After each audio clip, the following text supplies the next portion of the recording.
In a forest filled with mist, where there are traces that someone passed through, a voice narrates the beginning. It says that a forest can be a place of enchantment and adventure, yet it can provoke fear. It tells about wildlife, and that animal families lived well until humanity decided to invade their territory. They killed and destroyed animal families, and even dumped chemical material into the forest. Animals ended up contacting the radiation, and the scene shows that this modified their genetics, transforming them into something monstrous. Sometime later, we see some men hunters in the forest. One of them is Tyler, who is training his aim, together with Michael and another friend. They are in search of a large animal they believe exists, and so they soon delve deeper into the dense forest. In another location, we meet Benji, a young boy who plays on his cell phone, while his mother talks on the phone. Her name is Zana, and her former partner asks her not to continue the visit to her mother-in-law's house. However, she hangs up and they soon get into the taxi to continue the trip. Their driver is Rob, and he talks with the woman. It is already night, and he almost causes an accident on the road, which scares everyone due to the man's lack of attention. Minutes later, Benji feels sick and asks to pull over. They stop at the roadside, which is surrounded by a forest. He gets out vomiting, and his mother helps him recover. They sit a bit, and at that moment the boy complains to his mother and says he wished his father had picked him up. She just says that the husband is late, but the boy, knowing how his parents behaved, questions his mother about whether they are in the process of divorce. Zana is speechless and tries to comfort the son by changing the subject, saying they are going to visit the grandmother, and it will be something very nice. She invites him to return to the car, and after she leaves, the boy hears a noise like a strange growl echoing from inside the forest. Benji looks fearfully, but soon returns to the vehicle without seeing who was responsible for the sound. The group continues, and the taxi driver is very irresponsible and keeps taking his eyes off the road. At one moment, he becomes careless, and when he bends down to pick up candy, he notices too late a large animal similar to a deer coming toward them. The man swerves, but the animal's purpose was to attack the car. With a headbutt to the side, the large animal flips the car, which rolls several times. After the event, Zana and the others are alive, but notice that the cause of the accident is circling the vehicle. The group stays motionless without reaction, waiting for the animal to go away. However, the large animal starts a new attack on the car, which panics everyone. We see that the animal resembles a large mutant stag, as its size is not normal. Suddenly, it attacks the vehicle again, and its weight crushes the car, which smashes the taxi driver's bones. Mother and son manage to get out of the taxi and run desperately into the forest, and the mutant creature watches them closely, growling terrifyingly. The scene changes, and we see a lady named Mary standing looking at the forest, and strangely, she calls for Bambi, a creature that haunts the forest. Inside the house, we meet Andre, one of the lady's sons. He and his new partner, Harriet, discuss Zana's delay, but do not suspect anything since taxis often run late. Josh is with them, who asks why the other brother Simon has not arrived either. He wants to call his brother, but Andre says he had to disconnect the landline because the mother was bothering the police, calling several times. Harriet goes out to call Mary inside and accompanies her, knowing the lady has mental problems. Harrison, Andre's son, is very irresponsible and cares more about playing on his cell phone and eating than listening to his stepmother's advice. The grandmother has a notebook of strange and dark drawings, and suddenly she feels something again and says they are there in the forest, which leaves Harriet confused, but she does not care. Suddenly, a knock on the door. Fortunately, it is Zana and Benji. She sits at the table and tells the others what happened, but they do not know of the danger that is loose in the forest. Caring about the driver, they discuss who will help the taxi driver, and Josh states he will go to the place. Checking her son, Zana discovers the boy is hurt. Back to the hunters group, they are in their car when they find the accident scene. They search for any survivor, but only the dead driver is inside the car. One of the hunters, Eddie, finds Zana's cell phone and admires the beautiful woman. However, a noise in the forest soon draws their attention. Armed, they stand ready. Meanwhile, the lady Mary, with her disturbed feelings, draws in her notebook a scribble of a shadowy stag. Back in the forest, the trio searches the area. The group seems to know what they are looking for, and carefully they seek their target. While Josh searches the accident site, Zana tends to her son's wounds. Benji asks about his father, but his mother says his father will arrive soon. Tyler hears something nearby, but they cannot see what surrounds them. When a noise suddenly echoes to the left, he reflexively fires in that direction. Unfortunately, the shot does not hit any creature, but rather Josh, who falls lifeless. The group approaches and finds the dead man, which leaves Tyler in disbelief. Being illegal hunters, they decide to hide the body. Back at Mary's house, Zana notices a frightening drawing on the wall, something that looks like a horned animal in attack position. In the living room, Lady Mary looks fearful. She turns off the lamp and goes to the window to observe the outside, which confuses Benji. Mary looks intently into the darkness, while Benji looks at his grandmother's drawings. They are macabre drawings of a deformed horned animal. Knowing his grandmother has mental problems, he does not pay attention to the drawings and goes to Lady Mary. The lights outside the house flicker and turn on, when suddenly a dead bird is thrown at the window. Looking at the forest, Benji sees the huge creature that previously attacked them watching them. He calls for his mother, and when Zana comes down, he shows her the exterior of the house, but nothing is seen. When the lights go off and on again, she sees the creature Bambi, and frightened they run. The large mutant deer soon invades the house by crashing through the window and growls furiously. In the kitchen, Andre, Harriet, and Harrison hear noises, but the corridor lights are off. Suddenly they see Bambi emerging from the shadows and growling at them. Terrified, they run and shelter behind the counter. When the large animal approaches them, the two men run, but Harriet cannot follow them, so she shelters inside the bathroom. However, the terror does not cease, because the creature manages to open the door and with monstrous strength invades the bathroom, destroying the doorway. Fortunately, she leaps out the window in time. The other part of the family manages to get into the trailer and awaits the woman to arrive. But unfortunately, the animal pursues her ferociously, and without ceremony, it attacks the woman brutally. The scene is horrible to the eyes of the family who witness Bambi splitting the woman in two with its horns. Andre starts the vehicle and accelerates, but the animal pursues them. The situation frightens everyone, and young Harrison panics. The great monstrous animal approaches and attacks the trailer. And wanting to help his father get rid of the creature Bambi, Harrison begins to throw things at the animal. However, this does not help.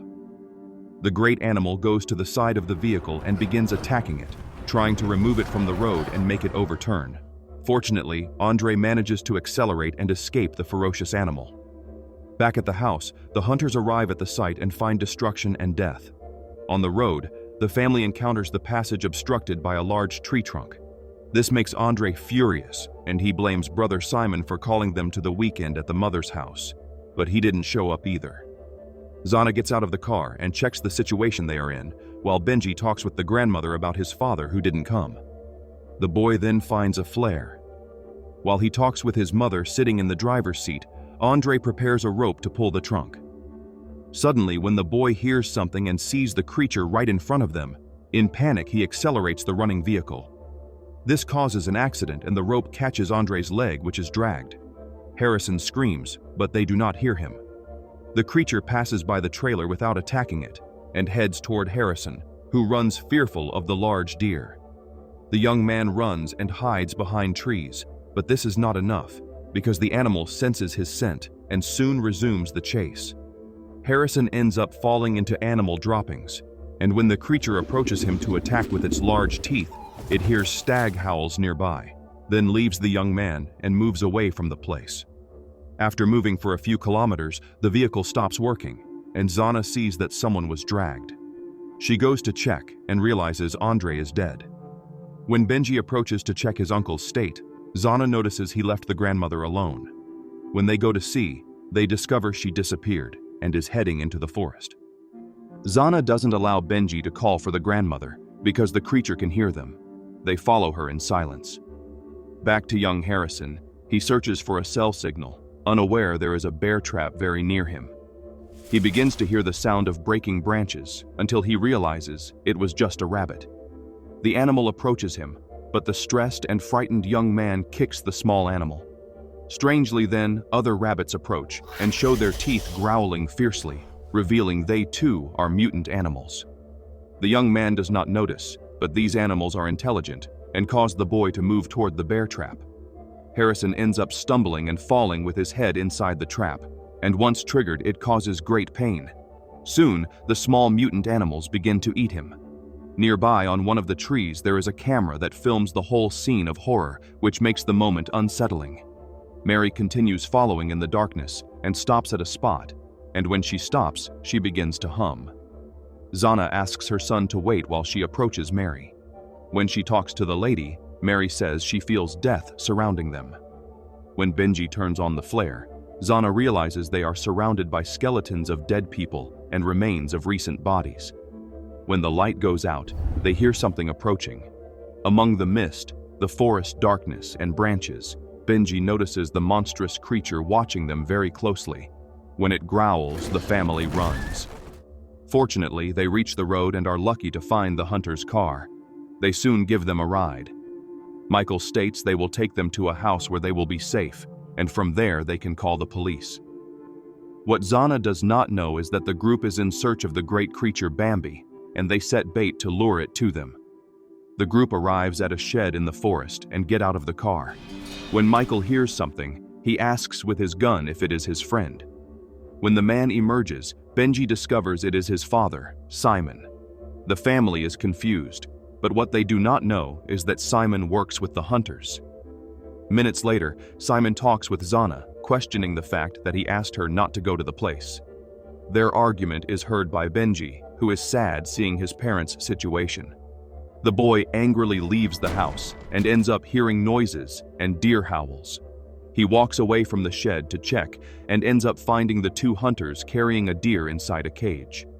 Inside the house, Zana enters the operations cabin and asks for a phone to call the police, but Michael and his partner do not allow it. Zana observes on the computer screen fierce and modified animals. However, some of them have already been eliminated. She questions what they do there, and Michael explains they are the cleanup group, and they hunt the mutant animals to kill them. The hunter says she needs to be cleaned because they are preparing a trap for the creature that attacked her earlier. Zana is incredulous, and even more angry with Simon, because their son is there and will be in danger. When they go to the boy, they do not find him with the grandmother. Fearing for her son's life, Zana asks Lady Mary where the boy went. But confused, the woman speaks conflicting and nonsensical words. The curious boy follows the two hunters, who intimidate the small caged animal. The animal makes noise which annoys Eddie, who furiously kicks the cage. His colleague steps away to urinate, and while he calmly relieves himself, something approaches him in the forest darkness. He suspects nothing until he sees the silhouette of something in the darkness in front of him. When he grabs his radio to call his friend, the great creature emerges and rips his head off. Benji's parents decide to go searching for him outside the shed, but Zana ends up finding the bodies of the dead relatives. In the forest, Eddie notes the friend's delay, so he goes to meet him, and it is at that moment that Benji takes the fawn from the cage. Eddie arrives at the spot, but what he finds is only the headless body. Unbelieving what he sees, he tries to call the others, but then the great mutant stag appears with its predator demeanor. In the cabin, the assistant watches the cameras and calls Michael to see Benji freeing the animal. Furious, he goes out with the gun, but does not see the following images, where Eddie is chased by the monstrous creature. Eddie returns to the car and tries to start it, but it is too late. The animal monster breaks the car's glass window and tries to reach him. The animal opens the door with its powerful jaw and begins to attack the man. Eddie manages to get out on the other side of the car, but the mutant stag immobilizes him and then eats his head. In the forest, Zana calls for her son, who upon hearing his mother runs toward the sound. Meanwhile, Michael calls for his assistant, who instead of answering is packing her things to leave. When suddenly she hears noises at the entrance. Lady Mary witnesses the entry of the great creature into the room, and it approaches her wanting to devour her. Fortunately, the monster hears a noise and turns its attention to the assistant. She inside the hidden cabin waits for the animal to go away, but it surprises her and attacks the door. The woman realizes it will soon pass through the door and enter. Seeing that bullets will not have a negative effect on the aberration, she shoots the gas canister next to the door, which causes a large explosion that destroys the shed. In the forest, Michael finds the boy, and just then his mother arrives with Simon. The boy does not want to release the animal from his arms, even with Michael shouting at him armed. Simon insists the son obey, but Benji will not do what they ask. Suddenly they hear a soft growl and look around fearfully. When Zana looks back, she sees the imposing mutant animal approaching them still alive, and even after the explosion, it endures severe wounds. The animal runs toward them, and Michael shoots with the gun, but nothing stops it from being attacked and taken to death. Zana and Simon get into an argument, and do not notice that the creature threatens to attack Benji. When Simon sees the scene, he decides to run, showing he really is not a true father to protect his family. Zana, with no other choice, decides to draw the creature's attention to herself, while urging her son to run.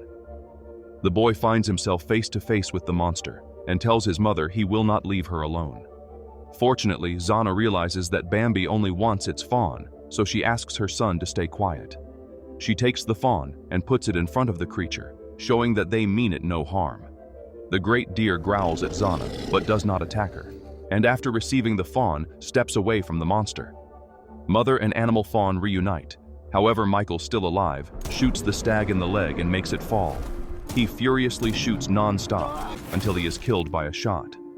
Lady Mary arrives at the location, showing she is aware of what happened. She is happy her grandson is fine. Unfortunately, or fortunately for some, the great mutant stag dies due to many wounds, leaving its offspring without its protection. The scene cuts to Simon's escape, who, hearing that something is inside his car, stops the vehicle. He rummages through bags and clothes on the back seat, but finds nothing, and when he turns, he finds one of the mutant rabbits on the dashboard. He tries to flee, but is surprised and ferociously attacked by the small deadly animal.